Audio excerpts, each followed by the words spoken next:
Good morning friends. आज की class में हम चरक सूत्र स्थान का 4th नंबर का चैप्टर शुरू करने वाले हैं, जो कि बहुत इंपॉर्टेंट है एग्जाम के लिए, क्योंकि यहाँ पे महाकषाय का वर्णन है। और दूसरी बात, यहाँ पे जो महाकषाय है बहुत ज्यादा टफ होते हैं याद करने में, जिसको मैंने आपको पूरा कोडिंग के थ्रू और स्टोरी के थ्रू याद कराया है। चलिए शुरू करते हैं। आज हमारा भैंसठ चतुष्क का लास्ट लेक्चर है। लास्ट मतलब लास्ट चैप्टर है, इसके लेक्चर तो काफी होंगे, है ना। तो सबसे पहला चतुष्क हमारा भैंसज था। हमने भैंसनी करो योजना अन्न पानी की संग्रह की करके कोड याद किया था। तो भैंसज में 1 to 4 चैप्टर आते हैं, ठीक है। नाम है षड विरेचन शताश्रतीय। इसमें कौन से द्रव्यों का वर्णन है? अंतःपरिमार्जन प्लस बहिर्परिमार्जन द्रव्यों का वर्णन है। सेकंड नंबर का चैप्टर है अपमार तंडुलीय, जिसमें पंचकर्मार द्रव्यों का संग्रह है, उसमें अंतःपरिमार्जन द्रव्यों का। थर्ड नंबर का आरक बदी, जिसमें बहिर्परिमार्जन का, और यहाँ पे दोनों प्रकार के द्रव्यों का वर्णन किया गया है, ठीक है। तो इस चैप्टर में हम क्या क्या चीजें पढ़ने वाले हैं, थोड़ा सा समरी देख लेते हैं। तो षड विरेचन शतानि भवंती, 600 विरेचन योग। सबसे पहला क्वेश्चन यही बनता है कि विरेचन योग कितने होते हैं? 600। फिर आप बोलोगे कि वमन 355 होते हैं, विरेचन तो 245 होते हैं, तो फिर कैसे हुआ 600? तो यहाँ पे जो विरेचन है वो केवल अधो मार्ग से दोषों को निर्हरण करने वाला विरेचन है। पर विरेचन एक ब्रॉड टर्म है। विरेचन का मतलब होता है चाहे ऊर्ध्व मार्ग से हो चाहे अधो मार्ग से हो, दोषों का रेचन यानी कि ऊर्ध्व अधा दोनों को ही विरेचन बोलते हैं। तो कितने योग हैं? 600। क्वेश्चन पूछेगा विरेचन योग, तो आपको 600 ही आंसर लगाना है। श्लोक से क्वेश्चन अटेम्प्ट होता है, ठीक है।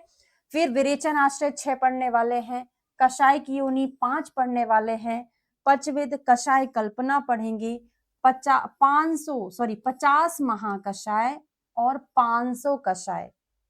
महाकषाय एक बड़ा एक ब्रॉड टर्म है, मतलब महाकषाय एक एक महाकषाय में 10-10 कषाय का यानी 10-10 द्रव्यों का वर्णन है। तो इसका मतलब क्या हुआ कि 50 महाकषाय में टोटल कषाय कितने हो जाएंगे? 500 हो जाएंगे, ठीक है। तो इन सारी चीजों का इस चैप्टर में वर्णन किया गया है। अब षड विरेचन शतानी मतलब 600 विरेचन योगों का आगे जाके कल्प स्थान में विस्तार से वर्णन किया जाएगा। यहाँ पे बहुत शॉर्ट में हम पढ़ने वाले हैं कि उनमें से जो वामक द्रव्य हैं, विरेचक द्रव्य हैं, कितने कितने होते हैं, किसके कितने योग हैं। तो आप यहाँ से अच्छे से याद नहीं कर पाएंगे, तो इसको एक टेबल फॉर्म से याद करेंगे, ठीक है। ये इधर लिखेंगे।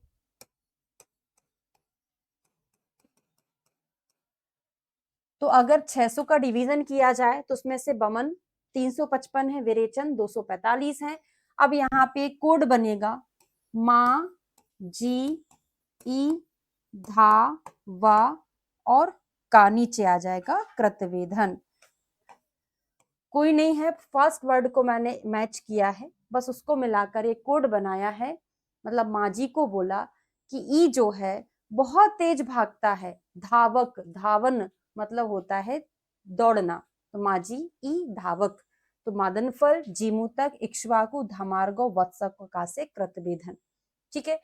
योग याद कर लेते हैं। मदन फल के 133 है, याद कैसे करेंगे? मदन फल एक होता है, 3-3 काम करता है। कैसे 3-3 काम करता है? अभी महाकषाय में हम पढ़ेंगे, वहां पे किसमें आता है? हाँ, ये कहाँ पे? अग्र में आप पढ़ेंगे, चरक सूत्र स्थान के 25 नंबर के चैप्टर है, वहां पे मदन फल को वमन, आस्थापन, अनुवासन तीनों काम करने के लिए कहा गया है, मतलब उसमें श्रेष्ठ बताया गया है। तो हो गया ना, एक होता है 3-3 काम, तो वमन, आस्थापन, अनुवासन 3 प्रकार के द्रव्यों में डला होता है। तो 1-3-3 एक होता है, 3-3 काम करता है 133। अब जी मूतक 39 और यहाँ पे सप्तला संखनी 39। कोड बनेगा इसका जिए साथ साथ, जिए साथ साथ, मरे साथ साथ। तो जिए से हो जाएगा जी मूतक, साथ साथ से हो जाएगा सप्तला संखनी, यानी कि जिए साथ साथ में जो 2 कॉम्बिनेशन है उन दोनों के सेम योग हैं, कितने? 39, ठीक। फिर आते हैं इक्ष्वाकु। त्रियशनी में आपने कितनी इच्छाएं पढ़ी थी? एषणाएं 3 पढ़ी थी ना त्रिएशनी चैप्टर में, सूत्र स्थान के 11वें चैप्टर में। अब किसी की एषणाएं इक्षाएं 3 से बढ़ के 4 हो जाती हैं, किसी की 4 से बढ़ के 5 हो जाती हैं। तो इक्षाएं 3 नहीं है, उसके आगे 2 डिजिट और बढ़ा दो, 4 और 5, तो कितना हो जाएगा 45। अब धामार्गव और कृतवेधन को 60 करके याद करेंगे। तो धर्म का काम करते हैं, कोड बनेगा धर्म का काम करते। करते यानी कौन सी धातु होगी यहाँ पे, कृत धातु, मतलब कृत करना, करने को संस्कृत में कुछ ऐसा कुछ करके आता है कृत, ठीक है ना। तो धर्म का काम कब करते थे लोग, 60 के बाद रिटायर हो जाएंगे, फिर आराम से पूजा पाठ करेंगे, तब तक तो ड्यूटी में व्यस्त रहते हैं। धर्म का काम करते हैं कब, 60 के बाद। और वत्सक पढ़ो यानी बच्चा, 18 साल तक बच्चा है, 18 में ही एडल्ट हो जाता है, तो 18 साल तक का वत्स है, बच्चा है। तो हो गया सारी चीजें याद। अब अगला देखते हैं विरेचन योग।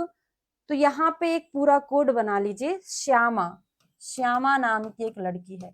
देखो षड वामक होते हैं, नव विरेच्या, विरेचन में 9 ड्रग हैं कल्प स्थान में, क्योंकि यहाँ पे श्यामा मतलब श्यामा त्रिवित और त्रिवित मतलब अरुण त्रिवित, है ना। तो श्यामा और अरुण 2 कलर की त्रिवित होती है, एक श्यामा त्रिवित एक अरुण त्रिवित। तो श्यामा त्रिवित और अरुण त्रिवित ऐसे करके 2 हो गया, सप्तला शंखनी 2 हो गया, दंती द्रवंती 2 हो गया, तो टोटल मिला के 9 हो जाती है। तो श्यामा के 4 तिल हैं, श्यामा के फेस पर 4 तिल हैं, और सुधा मतलब स्नूही, सुधा के 7 दांत हैं। उल्टा नहीं कर देना, श्यामा के 7 दांत, सुधा के 4 तिल, गड़बड़ हो जाएगा, क्योंकि अभी तो मैं आपको ऐसे याद करा रही हूँ, बाकी जब हमारा कल्प सिद्धि स्थान हो जाएगा ना, कल्प स्थान, तो आपको ऐसे याद नहीं करना है कोड बना के, वो आपको ऑटोमेटिक याद हो जाएगा। अभी हमारी शुरुआत है, तो शुरुआत में याद करना बनता है, ठीक है। तो श्यामा के फेस पर 4 तिल है, सुधा के 7 दांत है, बढ़ते हुए क्रम में हो जाएगा श्यामा त्रिवित। अब यहाँ पे 1 ना पढ़ के 10 पढ़ो, फिर लगा दो 1, 110, 10 में 2 जोड़ा 12, 12 में 4 जोड़ा 16, 16 में 4 जोड़ा 20, तो 10 12 16 20, ये 7 39 याद कर ली। और यहाँ पे दांत कितने, 48, 32 48 48 ऐसे करके कुछ याद कर सकते हो, ठीक है, 48। ये हमारा वामक और विरेचन द्रव्यों का योग याद हो गया। अब कंटिन्यू करते हैं, ठीक है। अब हमने उसमें सेकंड नंबर पे क्या पढ़ा था, पहले हमने पढ़ा था षड विरेचन शतानी 600 विरेचन योग का डिवीजन। दूसरे नंबर पे हमने पढ़ा था विरेचन द्रव्यों का आश्रय। तो आप जब कल्प स्थान पढ़ते हैं, वहां पे स्थावर विश्व के अधिष्ठान पढ़ते हैं, कितने, 10। क्या क्या है, श्लोक क्या है, वही श्लोक इधर काम में आने वाला है, याद करना। मूलम पत्रम फलम पुष्पम त्वक क्षीरम सार एवचा निर्यासो धातवश्च कंदश्च दशमा स्मृता, ऐसे करके पढ़ते हैं आप पूरा श्लोक। स्थावर विश्व के 10 अधिष्ठान पूरा याद अभी ना करो, अभी मूलम पत्रम फलम पुष्पम त्वक क्षीरम 4 6 तक याद कर लो।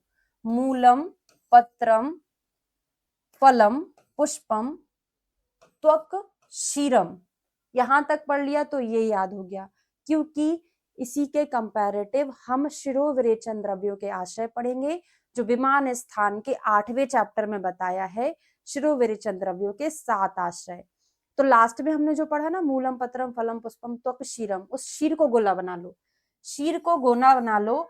उस क्षीर को हटा के इसकी जगह में अगर कंद और निर्यास ऐड कर दूं, कंद और निर्यास, तो ये हो जाएगा शिरोविरेचन द्रव्यों के 7 आश्रय। शिरोविरेचन द्रव्यों के 7 हैं और विरेचन के 6 हैं। कैसे याद किया, शीर यहाँ पर है, वहां शीर नहीं है, उसको हटा के कंद और निर्यास ऐड कर दिया। कोड हमारा बनेगा कि कंद को अगर हम निचोड़ेंगे तो निर्यास निकलेगा, कंद को निचोड़कर निर्यास निकल गया, उसको शीर को अलग कर दिया हमने, हो गया। तो विरेचन द्रव्यों के 6 आश्रय आपको याद होगा। एक एक चीज पर फोकस करो। जब चैप्टर बड़ा होता है तो हमको ये कभी नहीं सोचना है इतना बड़ा चैप्टर है कैसे याद होगा, आप तो पर पेज फोकस करके याद करो। छोटा सा टारगेट बनाओगे जल्दी पूरा हो जाएगा, बड़ा टारगेट बनाओगे बोरिंग भी हो जाएगा, देर में पूरा होगा। तो हमारा अभी का क्या टारगेट है, 1 पेज है, तो 1 पेज में हमने 600 महाकषाय का डिवीजन 600 विरेचन योगों का डिवीजन याद कर लिया। दूसरा हमने विरेचन द्रव्यों का आश्रय याद कर लिया। तीसरा हम याद करते हैं कषाय योनि, पंच कषाय योनि, तो रस कितने होते हैं हमारे 6, मधुर अम्ल लवण कटु तिक्त कषाय।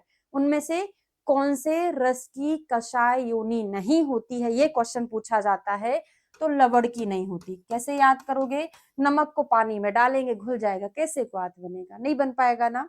तो कषाय योनि 5 रसों की होती है। ठीक है, अब अगले पेज का टारगेट बनाएंगे। अगले पेज का टारगेट क्या है हमारा, कषाय कल्पनाएं। तो कषाय कल्पनाएं कितनी होती हैं, कषाय योनि भी 5 है, कषाय कल्पना भी 5 है। स्वरस कल्क शुत शीत फांट इसी क्रम में याद करना है, क्योंकि ये उत्तरोत्तर लघु होती जाती हैं, यानी सबसे गुरु स्वरस होता है, सबसे लघु फांट हो जाता है, उत्तरोत्तर लघु। आचार्य चरक की कषाय कल्पनाएं 5 हैं, सुश्रुत की सारंगधर की और बाघभट्ट की भी 5 है। सेम यही है, बस थोड़ा एक दो पर्याय वगैरह चेंज बता दिए हैं अलग अलग। बाकी चरक, बाघभट्ट, सारंगधर की 5 कषाय कल्पनाएं। आचार्य सुश्रुत ने 6 बोला है, तो इसमें क्या ऐड कर दिया है, शीर ऐड कर दिया है। शारीर स्थान श्रेष्ठ है, वहां पे बच्चे का वर्णन है, बच्चे को दूध अमृत के समान बताया है, शीर याद हो गया।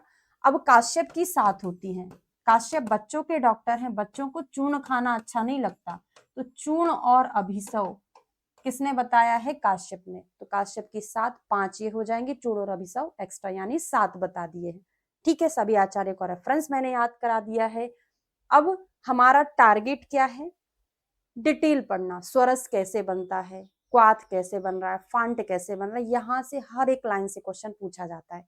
ठीक है, तो किसी भी चीज का आपको स्वरस निकालना है, रस निकालना है, कैसे निकालोगे, यंत्र पे पीस कर निकालोगे। तो यंत्र मतलब सिलवट्टा, या फिर यंत्र मतलब मशीन। तो हमने क्या किया, पत्ते लेके आए, सिल पर देखना सुनना ध्यान से, यहाँ पे जो यंत्र है सिलवट्टा है, उधर कल्क भी बनेगा, फिर कंफ्यूजन हो जाएगा।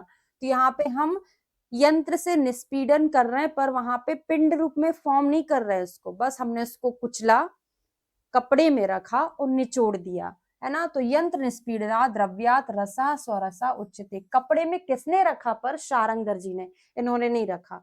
ये द्रव्य को यंत्र से निचोड़कर जो रस निकाला जाता है उसे स्वरस कहते हैं। इसको ना सिलवट्टा का एग्जाम्पल इधर मत फिट करो, आगे फिट करेंगे हम कल्क में, कंफ्यूजन हो जाएगा।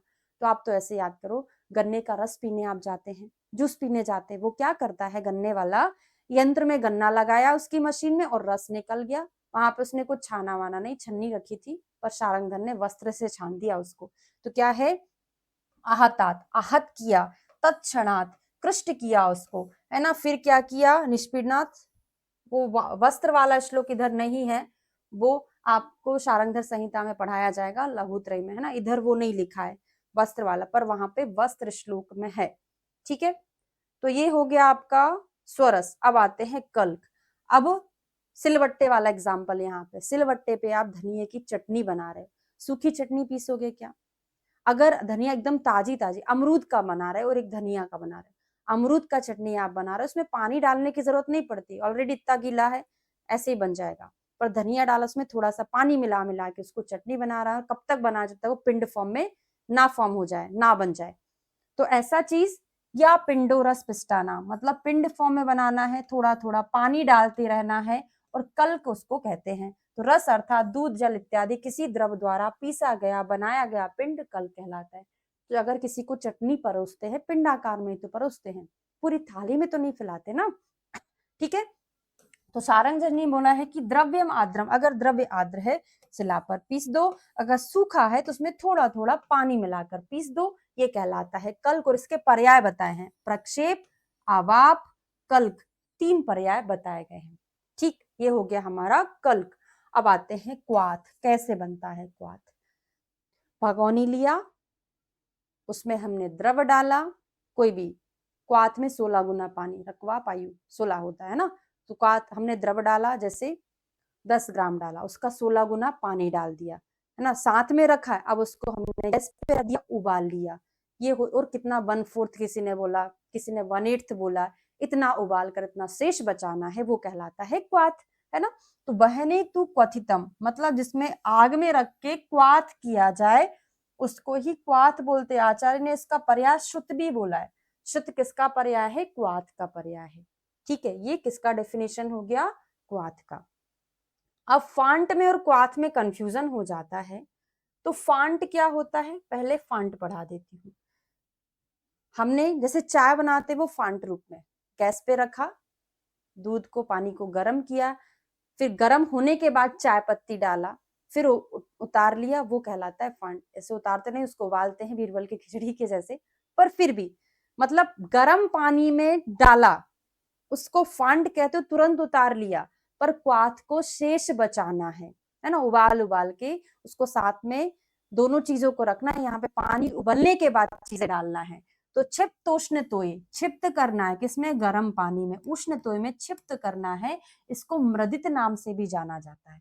क्वाथ को श्रित नाम से, इसका पर्याय क्या है? मृदित है। द्रव्य को जोकुट कर उष्ण जल में डालकर हाथ से मसल कर जब औषध का सार जल में आ जाता है उसको निकाल ले, है ना, फांट हो गया। अब शीत क्या है? इसमें मतलब अग्नि का संयोग नहीं होगा। तो इसमें क्या होता है, कोई भी द्रव है, रात भर हमने गला के रख दिया, रात यानी निशा, निशी, ठंडी होती है रात, उसको गला के रख दिया, सुबह उसको छान लिया, रात भर ठंडा हो जाता है तो उसको शीत बोलेंगे, है ना। तो द्रव्यात पोथितात तोय, तोय मतलब पानी में, निशी मतलब रात में गला के रख दिया। ये कैसी होती है? रात शीतल होती है, तो इसको क्या बोल दिए? शीत बोल दिए। सुबह उसको छान लिया। ठीक है, तो ये हो गया हमारा पंचविध कषाय कल्पनाएं। और उसके संदर्भ में क्या बोला है? तेषाम यथा पूर्वम बदात्यम। यथा पूर्व मतलब पूर्वोत्तर क्रम में, पूर्वोत्तर नहीं, उत्तर पूर्व क्रम में क्या बोलेंगे? इन पंचविध कषाय कल्पनाओं को यथा पूर्व, सॉरी, उसको यथा पूर्व, जैसे पीछे पीछे जाते जाएंगे हीन बल की होती जाएंगी, आगे आगे आते आएंगे तो क्या होगा? बलवान होगी। यथा पूर्व अधिक बलवान यानी गुरु होती है, यथा पूर्व अधिक बलवान या उत्तरोत्तर हीन बलवान, है ना, मतलब हीन बल की हो जाएंगी। इसलिए कषाय कल्पनाओं का प्रयोग किस आधार पर करना है, किसके बल पर डिपेंड करती हैं? व्याधि और आतुर। ये क्वेश्चन एग्जाम में पूछा गया था। कषाय कल्पनाएं व्याधि और आतुर के बल पर निर्भर करती कि आपको कितनी मात्रा में उनको देना चाहिए। ठीक है, तो ये हमारा चैप्टर का जो शुरुआती पोर्शन था वो हमने कंप्लीट कर लिया है। नेक्स्ट क्लास में हम 50 महाकषाय यानी कि 500 कषाय पढ़ने वाले हैं, जिसको ऑलरेडी मैंने ट्रिक से पढ़ाया है। 35 हमारा कंप्लीट हो गया है, 15 और बचा है, तो जो शेष बचा हुआ है ना, बाकी एक एक करके आपको पढ़ना ही है। मिलते हैं नेक्स्ट क्लास में। वीडियो अगर अच्छा लगा हो तो लाइक और जरूर करिए। और ऐसी हमारे रेगुलर क्लासेस, सारी संहिताएं, चरक, सुश्रुत, भागवत, लघुत्रयी और सारे सब्जेक्ट इसी प्रकार से क्लास में पढ़ाया जाता है। आप चाहे तो प्ले स्टोर पर जाकर पीजी आयुर्वेद प्रोजनम ऐप को डाउनलोड कर सकते हैं और वहां पर आप डेमो ले सकते हैं 21 डेज का। Thank you so much.